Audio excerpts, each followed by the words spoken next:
गुरु महाराज, बारंबार एक ही प्रश्न आ रहा है कि मन क्या है। और अनेकों लोगों का और भी प्रश्न है कि एक मन कहता है कि मैं ये कर लूँ, दूसरा मन कहता है ये कर लूँ, और आम समाज की भी यही धारणा होती है। तो कृपया इस पर प्रकाश डालें कि मन क्या है और क्या ये अलग अलग होता है या एक ही होता है। मेरी प्यारी प्यारी आत्माओं, आज का जो प्रश्न है, जो मेरी समझ में आया, वो प्रश्न ये है कि मन एक है या अनेक है। एक है तो कैसे है और अनेक हैं तो कैसे है। और ये समाज में एक भ्रांति फैली हुई है कि मन अनेक हैं। एक मन कहता है इस काम को कर दूं, दूसरा मन कहता है इस काम को ना करूं। ये समाज में बड़ी भ्रांति फैली हुई है। तो बंधुओं, इस शरीर में मन तो एक है, मगर जिनसे ये चलता है, जिनका इसके ऊपर प्रभाव है, वह गुण तीन होते हैं: सतोगुण, रजोगुण और तमोगुण।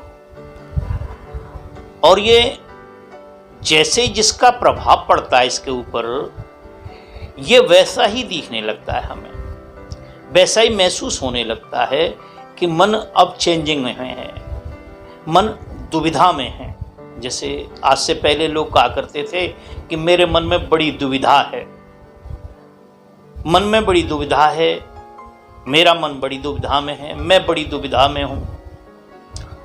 तो हम इसे ऐसे समझ सकते हैं, कबीर साहब एक दोहे के माध्यम से इसका निराकरण करते हैं कि कबीरा मन तो एक है, भावे तहां लगाए, भावे गुरु की भक्ति कर, भावे विषय कमाए। कबीर साहब कहते हैं कि हे मन, हे जीव, इस तेरे पास मन तो एक है। कबीरा मन तो एक है, भावे तहां लगाए, जहां तेरी इच्छा है वहां लगा ले। कबीरा मन तो एक है, भावे तहां लगाए, भावे गुरु की भक्ति कर, भावे विषय कमाए। तेरी ये इच्छा है, या तो तू गुरु की भक्ति कर सकता है, उस मालिक की भक्ति कर सकता है, उस परमेश्वर की भक्ति कर सकता है, या विषयों को कमा सकता है। संसार में विषय भोग में हम देखते हैं अक्सर ही मन पड़ा रहता है। तो बंधुओं को इसको ऐसे समझ सकते हैं जैसे कि मन अपनी तरफ से कुछ नहीं करता है। मन अपनी तरफ से कुछ नहीं करता है। ये हमने धारणा बना ली, झूठी धारणा बना ली है कि मन कुछ करता है। मन कुछ नहीं करता। मन एक इंस्ट्रूमेंट है। मन एक इंस्ट्रूमेंट है। ये स्टोर भी करता है, ये हमारे पास भी भेजता है, मैसेज भी भेजता है, ये सारे काम अपने आप करता है। तो सबसे पहले हम ये देखते हैं कि मन अपनी तरफ से कुछ नहीं करता। ये मन के ऊपर जो प्रभाव पड़ता है, मन को जो मैसेज मिलता है, मन को जो डायरेक्शन मिलती है, वो बुद्धि के द्वारा मिलती है। जैसा ही इसे बुद्धि अपनी तरफ से मैसेज भेजती है, मन वैसी क्रिया करने लगता है। जैसे हम यहां बैठे हुए हैं और पीछे हमारे घर पे, हमारे परिवार में, हमारे संसार में कोई खुशी हो जाती है, कोई आनंद की लहर दौड़ती है, तो मन तो हमारे पास है, मन को प्रसन्नता नहीं हुई। वहां से जैसे ही मैसेज आएगा, और मैसेज वो है जो है बुद्धि के पास पहुंचेगा, और बुद्धि तुरंत जो है उस मैसेज को पार्सल कर देगी किसके पास? मन के पास। और मन क्रिया करने लगेगा, तो फिर हमारे जो चेहरे की एक्टिविटी है वो चेंज हो जाएगी। जो हमारी मनोदशा है वो चेंज हो जाएगी। मन की जो दशा है वो चेंज हो जाएगी। तो जो बुद्धि है उसके ऊपर प्रभाव डालती है, और बुद्धि के ऊपर जो प्रभाव पड़ता है वो हमारे गुणों का पड़ता है। गुण 3 होते हैं हमारे शरीर में, शतोगुण, रजोगुण और तमोगुण। शतोगुण सत्य से संबंधित, रजोगुण इस संसार से संबंधित, और तमोगुण जो होता है वो हमारे जो, जैसे हम कई बार कहते हैं कि 3 गुण हैं हमारे शरीर के अंदर, तो विनाश का कार्य करता है। जो तमोगुण है विनाश का कार्य करता है। इसीलिए आप देखेंगे कि जब भी जोड़ा जाता है, ब्रह्मा से जोड़ा जाता है सतोगुण के लिए।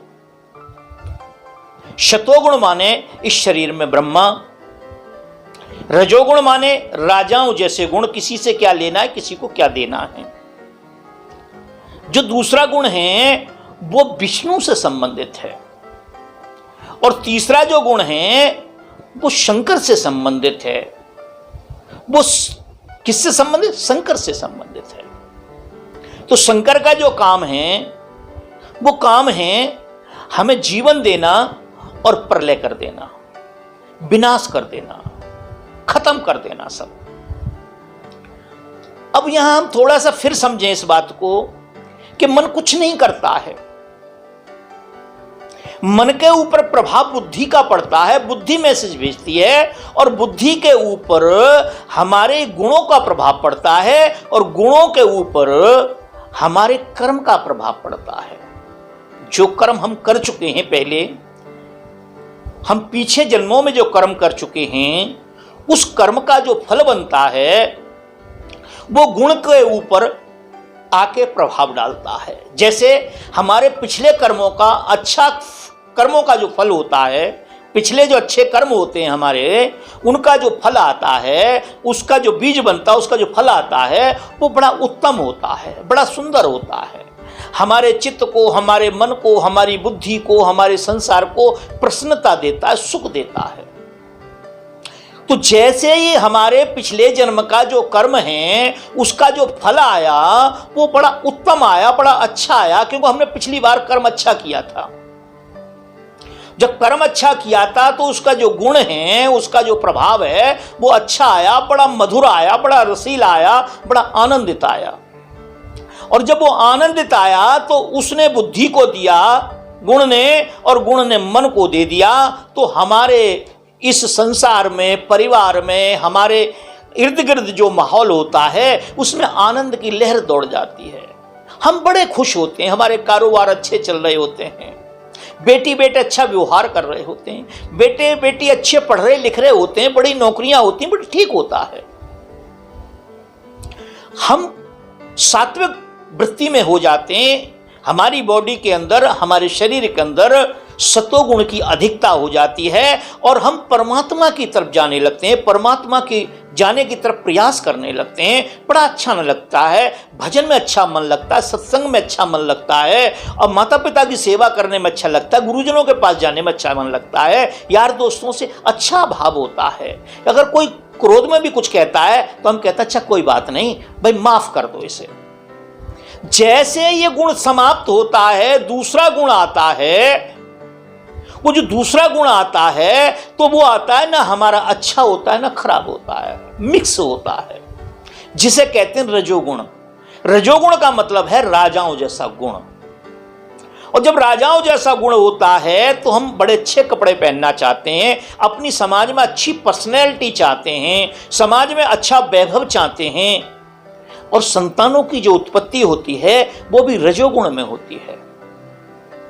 हम कोई भी क्रिया करते हैं, संसार से 1 से 2 होते हैं, 2 से 4 होते हैं, 4 से 6 होते हैं, तो हम रजोगुण की जो क्रिया होती है, उसका जो प्रभाव होता है मन के ऊपर, बुद्धि के ऊपर, हम उसमें जब होते हैं, हमारी बॉडी में जब रजोगुण का प्रभाव अधिक होता है, तब जो है हम क्या करते हैं? संसार का सृजन करते हैं। क्या करते हैं? संसार का सृजन करते हैं, संसार का विकास करते हैं, इसे पैदा करते हैं। उसका भी प्रभाव खत्म हो जाता है एक समय के बाद। तो तुरंत हमारे अंदर जो है, जो गुण आता है, उसका नाम है तमोगुण। उसे हम दुर्गुण भी कहते हैं, संतों ने उसे दुर्गुण भी कहा है। तो जैसे ही सतोगुण का प्रभाव आता है, सतोगुण कौन से कर्म का फल आता है? तमोगुण जो है फल जो होता है वो हमारे पिछले ही कर्म से होता है, जो हम घटिया कर्म करते हैं, हम चोरी करते हैं, डकैती करते हैं, माता पिता के साथ अन्याय करते हैं, उन्हें मारते हैं, पीटते हैं और हिंसक जानवरों की तरह हम व्यवहार करते हैं, उसका जो फल बनता है वो तमोगुण बनता है। और तमोगुण की अधिकता जब हमारे शरीर में होती है तो हम क्या करते हैं? हम उत्पाती हो जाते हैं, हम विध्वंसक हो जाते हैं। जब कोई व्यक्ति आत्महत्या करना चाहता, सुसाइड करना चाहता है, उसके अंदर तमोगुण की अधिकता होती है। अपने आप का खात्मा कर लेता है, सामने वाले का खत्म कर लेता है। ये जितने डाकू होते हैं, चोर होते हैं, इनके अंदर हमेशा आप देखेंगे इनके अंदर जो अधिकता होती है तमोगुण की अधिकता होती है। इसलिए ना ये अपना बुरा भला सोच सकते हैं, ना दूसरों का भला भला सोच सकते हैं। नहीं तो हमारे जो कर्म है, पिछले जन्मों के जो कर्म हैं, उनमें से 3 गुण पैदा होते हैं, सतोगुण, रजोगुण और तमोगुण। और जैसे ही जब ये आते हैं तो ये बुद्धि के ऊपर प्रभाव डालते हैं, और बुद्धि जो है मन के ऊपर प्रभाव डालती है। और जब मन के ऊपर प्रभाव डालती है तो फिर क्या होता है? जब सतोगुण की क्रिया होती है, सतोगुण की अधिकता होती है, तो हमारे घर में मंगल ही मंगल होते हैं। परमात्मा की तरफ हमारा चित्त लगता है, संसार से हमारा चित्त हट जाता है। गुरुओं के पास जाने में, संतों के पास जाने में, धार्मिक पुस्तकें पढ़ने में, धार्मिक कार्यों में हमारा चित्त लगता है, मन लगता है। और जैसे ही हमारा वो गुण समाप्त होता है और रजोगुण की अधिकता होती है तो फिर व्यसनों की तरफ हमारा मन जाता है, संसार की तरफ जाता है, संसार से पता नहीं क्या क्या चाहने लगता है। और जैसे ही उसकी भी खात्मा होता है, जैसे ही तमोगुण की अधिकता होती है, तो फिर हमारा जो मन है, हमारा जो उसका जब प्रभाव पड़ता है तो हमारा जो मन है उद्विग्न हो जाता है। और क्या होता है? विनाश की तरफ चला जाता है। या तो खुद मारना या दूसरे को मारना, या खुद मारना या दूसरे को मारना। अब यह प्रश्न इसमें आया, अगर आप इस बात को ना समझ रहे हो तो दोबारा फिर भेजें, हम दोबारा फिर क्लियर करेंगे इसको। तो अब ये बात आई सामने कि जो प्रश्न आया इसमें कि मन कभी ये कहता है, कभी ये कहता है, कभी ये कहता है, ये कर लूं, ये ना करूं, ये ना करूं, क्या मन 2 हैं 4 हैं? तो बंधुओं, समझने की बात है। अब मैं आपको एक तरीके से समझाता हूं कि ये 3 गुण हैं। ये सतोगुण है, ये रजोगुण है, ये तमोगुण है। ये सतोगुण है, ये रजोगुण है, तमोगुण है।